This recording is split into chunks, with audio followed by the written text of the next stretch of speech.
The chamber fell silent as Ambassador Nancy Chen stood before the Galactic Council, her knuckles white as she gripped the podium. Behind her, Dr. Parker Morrison sat in his wheelchair, his brilliant mind racing as he processed the abomination that had just been proposed. "The motion stands," declared Councillor Zixathara, her crystalline form refracting the chamber's ambient light. "All species within the Galactic Union must eliminate individuals deemed genetically or physically compromised. This is for the greater efficiency of our collective civilization." Nancy's jaw clenched. 300 species had voted. Earth stood alone in opposition. "You're asking us to murder our own people," Nancy said, her voice cutting through the translator fields like a blade. "People who contribute, who create, who love and are loved. Your emotional attachment is precisely the problem," responded Councillor Vergen, the amphibious delegate from Aquaria Prime. "We have studied your species extensively. You're disabled, as you call them, consume disproportionate resources. They cannot serve in our fleets, cannot mine our asteroids, cannot what?"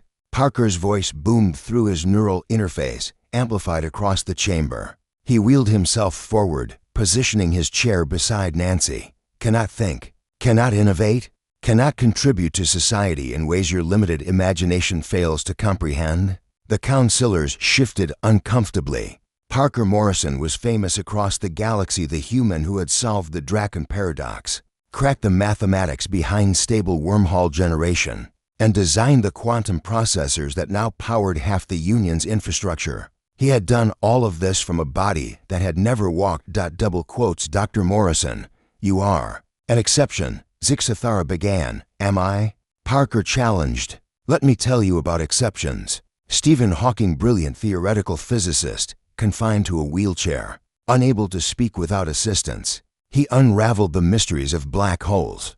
Beethoven, deaf, yet composed symphonies that still move us to tears centuries later. Helen Keller, blind and deaf from infancy, became an author and activist who changed millions of lives. Franklin Roosevelt led my nation through its darkest hour from a wheelchair. Temple Grandin, autistic, revolutionized animal welfare and livestock handling systems used across multiple planets now. He paused, letting his words sink in. Every single one of them would have been euthanized under your proposal.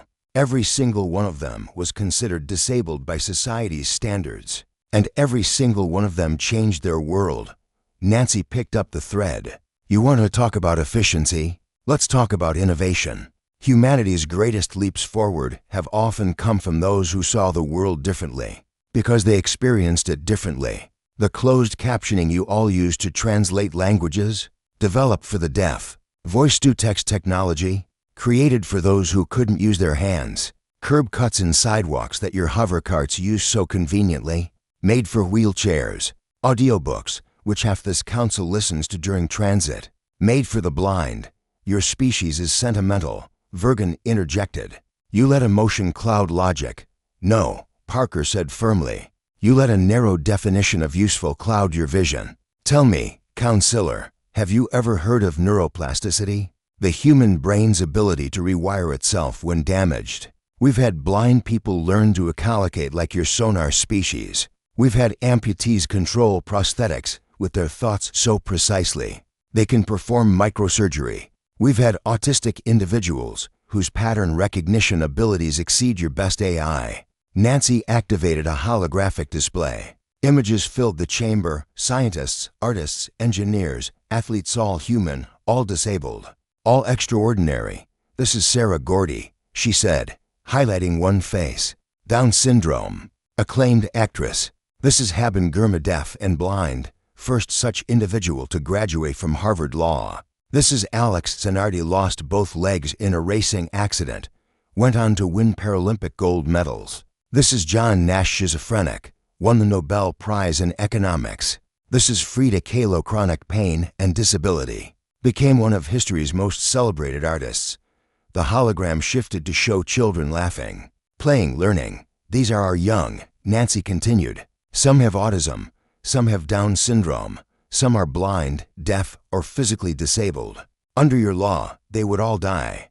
But we know that among them are future scientists who will cure diseases, artists who will inspire billions, Thinkers who will solve problems we haven't even encountered yet. We just don't know which ones. And we refuse to play God in making that determination. Sixathara's form flickered with irritation. Then Earth will be expelled from the Galactic Union. You will lose access to our trade routes, our technology, our protection. Parker smiled, an expression that didn't reach his eyes. Counselor, you seem to be under the impression that we need you more than you need us. Let me clarify something. Humanity invented warp drive independently. We developed quantum computing before we met you. We've survived ice ages, plagues, world wars, and extinction-level asteroids through nothing but ingenuity and stubbornness. Nancy stepped forward. We didn't join the Galactic Union because we needed to. We joined because we believed in a community of civilizations working together, learning from each other, celebrating our differences.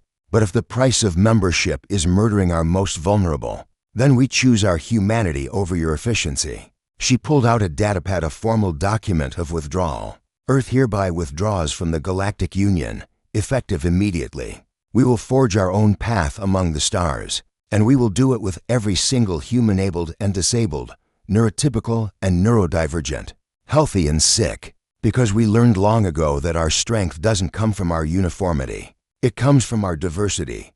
Parker added quietly, history will remember this day, counselors, not as the day Earth was expelled, but as the day the Galactic Union chose expedience over compassion, efficiency over ethics.